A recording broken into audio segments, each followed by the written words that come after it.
ประเทศฟินแลนด์ดินแดนแห่งทะเลสาบนับพันและผืนป่ากว้างใหญ่ไพศาลพื้นที่ประเทศราว 10% เป็นผืนน้ำและ2 ใน 3เป็นป่าในอดีต1 ใน 3ของพื้นที่ประเทศเป็นที่ลุ่มน้ำขังมากมายหลายรูปแบบ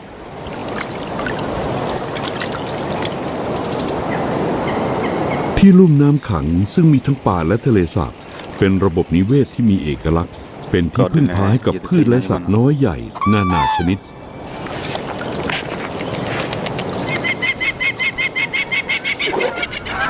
ยิ่งกว่านั้นพื้นที่ลุ่มน้ำขังอันกว้างใหญ่ยังเป็นถิ่นของห่านบีนที่ลึกลับและเป็นตำนาน